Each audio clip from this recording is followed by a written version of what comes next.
नमस्कार दोस्तों, आज के इस ट्यूटोरियल में मैं आपको बताने जा रहा हूँ भारत के राष्ट्रीय प्रतीकों के बारे में। तो दोस्तों, इस वीडियो को ध्यान से देखिएगा, ध्यान से सुनिएगा, क्योंकि अगर आप किसी भी एग्जाम की तैयारी कर रहे हैं तो यह वीडियो आपके लिए बहुत ही काम का साबित हो सकता है। तो चलिए देखते हैं कौन कौन से हैं हमारे भारत के राष्ट्रीय प्रतीक।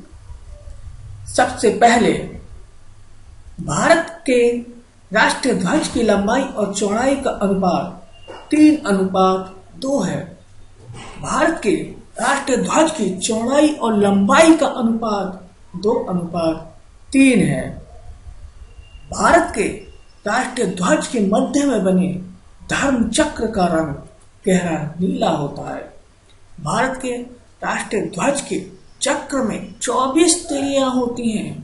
स्वतंत्र भारत के राष्ट्रीय ध्वज का डिजाइन बंगाली वेंकैया ने बनाया था। भारत का राष्ट्रीय गान जन गण मन है। भारत के राष्ट्रीय गान के रचयिता रविंद्रनाथ टैगोर हैं। भारत का राष्ट्रीय गान जन गण मन सर्वप्रथम 1911 में कलकत्ता अधिवेशन में गाया गया था।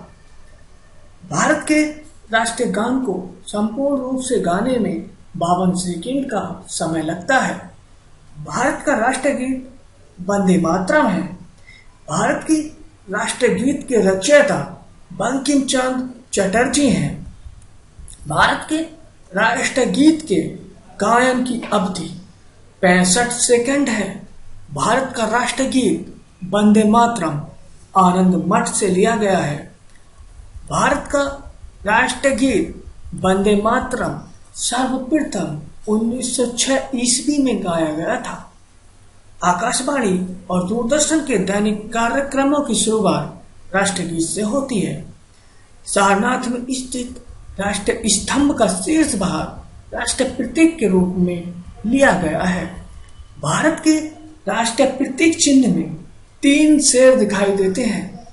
भारत के राष्ट्रीय संपद के रूप में शक संपद को मान्यता प्रदान की गई है।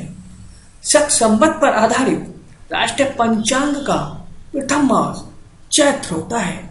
शक संपद पर आधारित राष्ट्रीय पंचांग का अंतिम मास फाल्गुन होता है। भारत का राष्ट्रीय पशु बाघ है और बाघ से पहले भारत का राष्ट्रीय पशु सिंह था। भारत का राष्ट्रीय पक्षी मोर है और भारत का राष्ट्रीय पुष्प कमल है।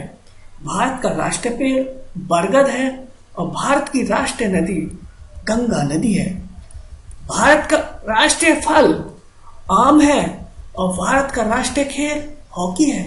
भारत का राष्ट्रीय मुद्रा रुपया है और भारत की राष्ट्रीय मिठाई जलेबी है। तो दोस्तों, अगर आपको ये वीडियो पसंद आया हो तो इसे अपने दोस्तों के साथ शेयर कीजिए, और अगर आप किसी स्पेशल टॉपिक पर, स्पेशल सब्जेक्ट पर कोई वीडियो बनवाना चाहते हैं तो मुझे कमेंट कीजिए, मुझे कॉल कीजिए, मैं वह वीडियो बनाकर अपलोड कर दूंगा। धन्यवाद।